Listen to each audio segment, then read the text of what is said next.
MP में OBC में शामिल होंगी कई नई जातियां। राष्ट्रीय पिछड़ा वर्ग आयोग की कवायद शुरू। बता दें, मध्य प्रदेश में ओबीसी की 5 नई जातियां केंद्रीय सूची में शामिल हो सकती हैं। इसके लिए राष्ट्रीय पिछड़ा वर्ग आयोग की कवायद शुरू हो गई है। आयोग ने भोपाल में शुक्रवार को मध्य प्रदेश राज्य की पिछड़ा वर्ग सूची में शामिल 5 जातियों को केंद्रीय सूची में शामिल करने के लिए जनसुनवाई की। साथ ही यहां कुछ जातियों को लेकर विवाद भी सामने आए। बता दें, एमपी में कल्लार यानी जायसवाल, कुड़मी, दमामी, फूलमाली एवं तंवर जातियों को केंद्रीय सूची में शामिल किया जा सकता है। इसके लिए राष्ट्रीय पिछड़ा वर्ग आयोगी की बैठक में सभी जातियों के जनप्रतिनिधियों ने शिरकत की। वही अध्यक्षता राष्ट्रीय पिछड़ा वर्ग आयोग के अध्यक्ष हंसराज गंगाराम अहीर ने की।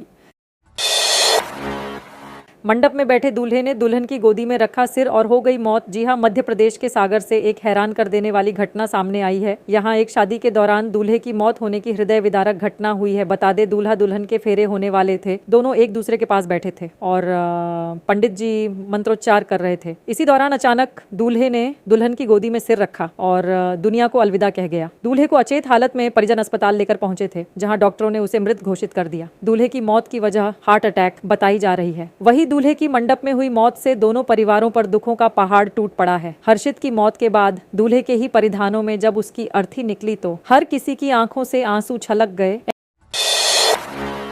एमपी में सीएम मोहन यादव के जनता दरबार में आने के लिए करना होगा ये काम। मध्य प्रदेश के सीएम मोहन यादव जल्द ही जनता दरबार या जन दर्शन में आम जनता की समस्याएं सुनेंगे। पहले जनता दरबार या जन दर्शन की शुरुआत 6 जनवरी से होने वाली थी, लेकिन तब व्यवस्था न हो पाने के कारण इसे नहीं लगाया जा सका था। कहा जा रहा है कि अब जल्द ही नई व्यवस्था के साथ इसकी शुरुआत की जाएगी। नई व्यवस्था में जनता दरबार या जन दर्शन में अपनी समस्या लेकर आने वाले लोगों को पहले सीएम हेल्पलाइन के जरिए शिकायत दर्ज करानी होगी। वही अधिकारियों का कहना है कि जिन भी लोगों को जनता दरबार में शामिल होकर सीएम को अपनी समस्या बतानी है, उन्हें अब पहले सीएम हेल्पलाइन सिस्टम पर अपनी शिकायत दर्ज करानी होगी। सीएम हेल्पलाइन पोर्टल में एक नया विकल्प जोड़ा जाएगा, जिससे शिकायतकर्ता सीएम से मिलने का अनुरोध कर सकेंगे।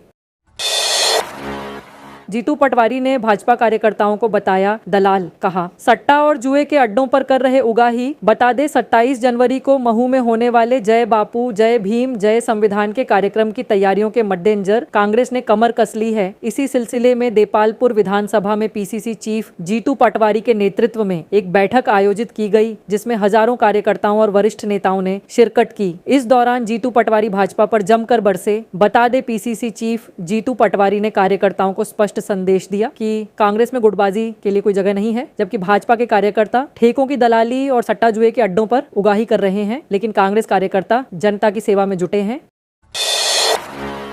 एमपी में शिक्षकों के लिए निकली बम्पर भर्तियां। भरे जाएंगे इतने हजार पद। बता दें, मध्य प्रदेश में शिक्षक बनने की तैयारी कर रहे अभ्यर्थियों के लिए बड़ी खबर सामने आ रही है। कर्मचारी चयन मंडल ने स्कूल शिक्षा विभाग और जनजातीय कार्य विभाग में शिक्षकों की भर्ती की घोषणा कर दी है, जिसके करीब 9000 पद भरे जाएंगे। तो आइए जानते हैं भर्ती की पूरी प्रक्रिया। बता दें, शिक्षकों की भर्ती कुल 7929 पदों के लिए होगी, जिसमें स्कूल शिक्षा विभाग में 7082 और जनजातीय कार्य विभाग में 847 पद शामिल होंगे। ये परीक्षा 20 मार्च से 2 शिफ्ट में आयोजित कराई जाएगी, जिसकी आवेदन प्रक्रिया को 28 जनवरी से शुरू किया जाएगा, जो कि 11 फरवरी तक चलेगी।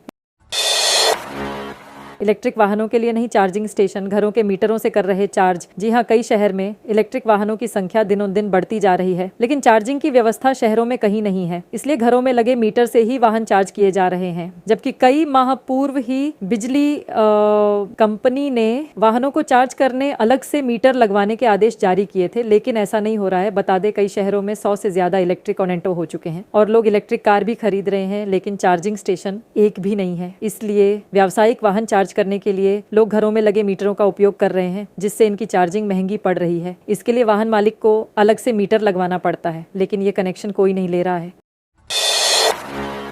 दिग्गज नेताओं की वजह से अटकी जिला अध्यक्षों की सूची। पूर्व विधायक का तंज बोले, जो लूट रहे उन्हें मिल रहा पद। बता दे, बीजेपी जिला अध्यक्षों को लेकर एमपी बीजेपी उलझी हुई है। छिंदवाड़ा और इंदौर को लेकर ज्यादा टकराव की स्थिति बन रही है। टीकमगढ़ में भी सांसद और मंत्री के विरोध से उलझन की खबर निकलकर सामने आ रही है। वहीं निवाड़ी और नरसिंहपुर में स्थानीय नेताओं में टकराव की बात सामने आ रही है, जिसे लेकर प्रदेश में सियासी वार पलटवार का दौर शुरू हो चुका है। बता दें, राष्ट्रीय सचिव और पूर्व विधायक कुणाल चौधरी ने बीजेपी जिला अध्यक्षों की रुकी सूची पर बयान दिया है। उन्होंने कहा, बीजेपी अंदरूनी लड़ाई से ग्रस्त है। एक आयातित भाजपाई और एक प्रमुख भाजपाई के बीच लड़ाई चल रही है। बताया जा रहा है कि दिग्गज नेताओं की वजह से आखिरी सूची अटकी हुई है, क्योंकि इंदौर शहर, इंदौर ग्रामीण, छिंदवाड़ा, नरसिंहपुर, निवाड़ी, टीकमगढ़ की लिस्ट अब तक नहीं आई है और यहाँ पर नेता आपस में ही लड़ रहे हैं। गौरतलब है कि अब तक 62 में से 56 जिला अध्यक्ष की घोषणा हो चुकी है। केंद्र सरकार ने 8वें वेतन आयोग का किया गठन, राज्य कर्मचारियों में खुशी की लहर। बता दें, केंद्र सरकार के 8वें वेतन आयोग का गठन कर दिया है। आयोग केंद्रीय कर्मचारियों के वेतन में वृद्धि की अनुशंसा करेगा। वही 8वें वेतन आयोग के गठन से मध्य प्रदेश के कर्मचारियों में खुशी की लहर है, क्योंकि 8वें वेतन आयोग की अनुशंसा लागू होने के बाद राज्य सरकार भी अपने कर्मचारियों के लिए अनुशंसा लागू कर सकती है। केंद्र सरकार की ओर से हर 10 साल में नया वेतन आयोग लाया जाता है। अभी कर्मचारियों को 7वें वेतनमान का फायदा दिया जा रहा है। वही अनुमान है कि रुपए ग्रेड पे के साथ 18,000 रुपए की सैलरी पाने वाले केंद्रीय कर्मचारी की सैलरी 8वें वेतन आयोग की अनुशंसा के बाद 34,560 हो सकती है। वही कैबिनेट सचिव के स्तर वाले कर्मचारी जिन्हें अधिकतम 2.5 लाख रुपए की बेसिक सैलरी मिलती है, उनकी सैलरी बढ़कर लगभग 4,80,000 रुपए हो सकती है। इसलिए मध्य प्रदेश के कर्मचारियों को उम्मीद है कि उनकी सैलरी में भी बढ़ोतरी हो सकती है।